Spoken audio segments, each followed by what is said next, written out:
ꯈꯨꯔꯨꯝꯖꯔꯤ ꯉꯁꯤ ꯌꯦꯔꯨꯝ ꯊꯣꯡꯕꯅꯤ ꯆꯥꯗꯣꯏꯁꯤꯗ ꯌꯦꯔꯨꯝ ꯇꯔꯦꯠ ꯑꯣꯏꯔꯦ ꯏꯕꯥꯅꯤꯃꯛꯀꯤ ꯑꯗꯨꯃ ꯆꯦꯂꯦꯟꯖ ꯇꯧꯁꯦꯅ ꯑꯩꯈꯣꯏ ꯗꯥꯅ ꯆꯦꯂꯦꯟꯖ ꯑꯣꯏꯅ ꯇꯧꯔꯅꯤ ꯃꯥꯅ ꯍꯥꯏꯔꯛꯄꯅꯤ ꯀꯔꯤ ꯉꯁꯤꯗꯤ ꯆꯦꯂꯦꯟꯖ ꯑꯁꯦꯡꯕꯅꯤꯀꯣ ꯅꯍꯥꯟꯃꯨꯛ ꯆꯦꯂꯦꯟꯖ ꯁꯣꯏꯔꯦ ꯃꯌꯥꯝ ꯉꯥꯡꯉꯛꯄꯗ ꯀꯝꯃꯤ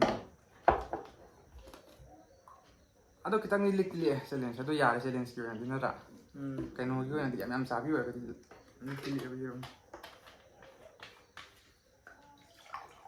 ꯈꯨꯠꯁꯤꯗꯤ ꯍꯥꯝꯃ ꯂꯥꯛꯑꯕꯅꯤ ꯌꯥꯝꯅ ꯁꯟꯒꯦ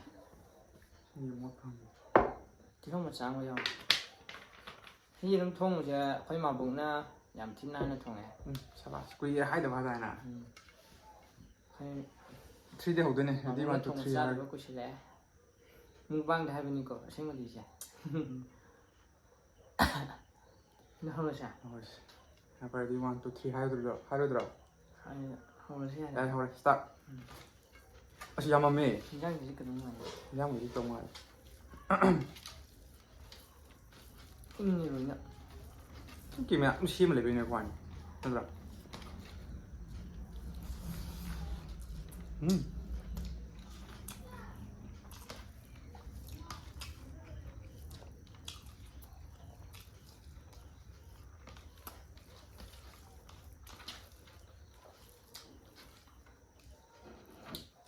ꯌꯦꯔꯨꯝꯁꯦ ꯐꯨꯟꯒꯦ ꯇꯧꯋꯦ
ꯆꯥꯛꯀ ꯂꯥꯎꯅ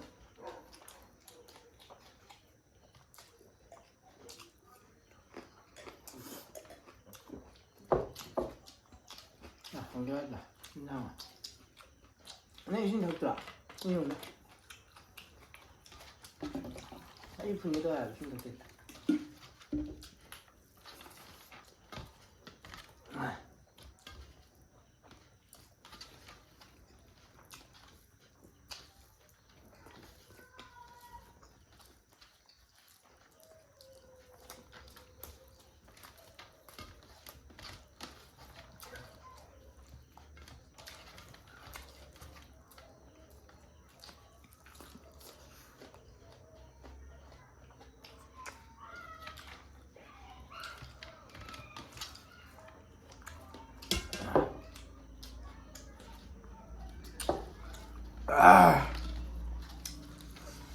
하우디 하우가.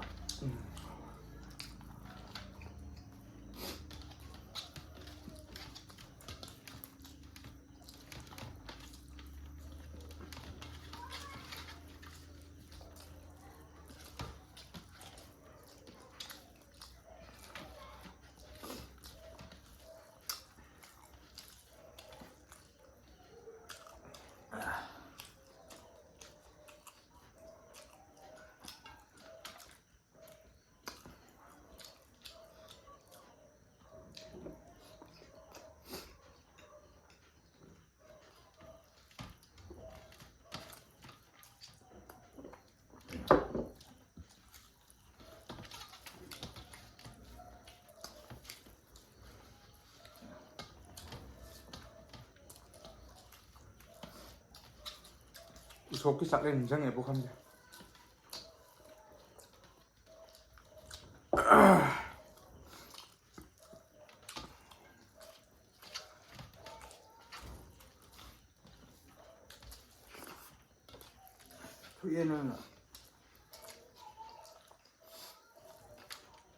ꯍꯣꯏ ꯄꯅꯤꯁꯃꯦꯟ ꯍꯥꯏꯍꯧꯗ꯭ꯔꯦ ꯃꯌꯥꯝ ꯄꯅꯤꯁꯃꯦꯟ ꯂꯩꯀꯣ ꯄꯅꯤꯁꯃꯦꯟ ꯀꯥꯎꯅ ꯍꯥꯏꯍꯧꯗ꯭ꯔꯦ ꯉꯁꯥꯏ ꯃꯥꯅ ꯉꯝꯕ ꯉꯥꯟ ꯄꯅꯤꯁꯃꯦꯟ ꯍꯥꯞꯄꯠꯂꯛꯄ ꯑꯩ ꯉꯁꯥꯏ ꯅꯉꯣꯟꯗ ꯍꯥꯏꯗꯣꯏꯅꯦ ꯅꯪꯅ ꯍꯥꯏꯍꯧꯗꯕꯩꯅꯦ ꯚꯤꯗꯤꯑꯣ ꯇꯧꯀꯥꯟꯗ ꯄꯅꯤꯁꯃꯦꯟ ꯇꯧꯍꯟꯖꯔꯛꯀꯦ ꯀꯨꯏꯔꯕꯅꯤ ꯇꯧꯗꯕ ꯑꯩ ꯄꯣꯛꯄꯤꯎꯔꯥ ꯑꯗꯨꯝ ꯆꯥꯒꯦꯔꯥ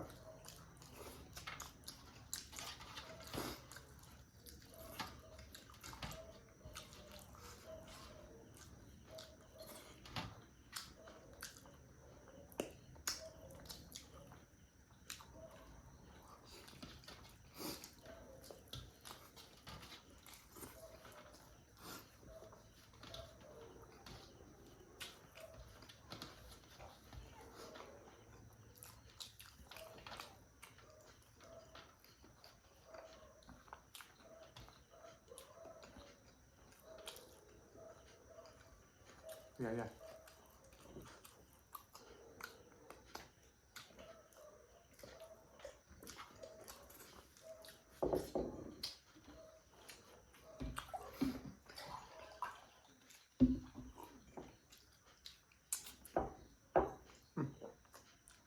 ꯅꯪ ꯕꯣꯇꯜ ꯏꯁꯤꯡ ꯂꯣꯏꯔꯦ ꯍꯥꯏꯕ ꯑꯩꯗꯤ ꯑꯍꯥꯟꯕ ꯍꯩꯈꯤꯕꯗꯣ ꯂꯨꯄꯥ ꯆꯥꯝꯃꯔꯤꯗꯣ ꯇꯪꯈꯥꯏ ꯑꯃ ꯌꯥꯎꯏꯗꯣ ꯑꯩꯅ ꯑꯃꯨꯛ ꯏꯁꯤꯡ ꯊꯛꯑ ꯉꯝꯗꯕ ꯅꯪꯅ ꯑꯃꯨꯛ ꯏꯁꯤꯡ ꯊꯛꯑ ꯉꯝꯕ 이신기 덕이야. 응? 이신기 챌린지 덕이야. 왜? 이신기 버터 mga. 아니 싸도 시야 봐. 근데 nga may sa man to.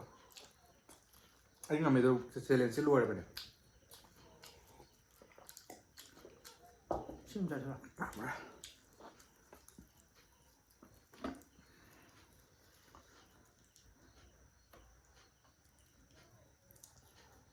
punishment tawasi ba? Nang phone number thang ni punishment yeng ke to ba kai ki tong ma ge. Thoi bia. Punishment kai ke to hon ji ga.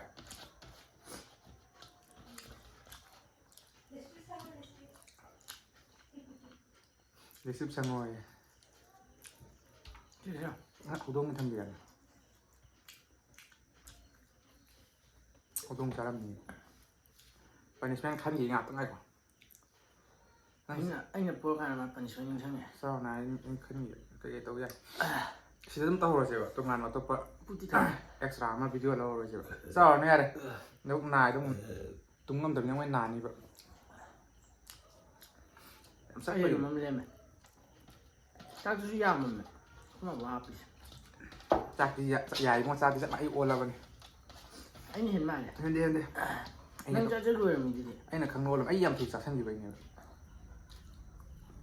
Anh practice kan tau di kan ni. Punishment je. Anh nào rồi đấy. Tập bình thường. Kon pheng aja ra. Nazaga ama ani ha aja ra.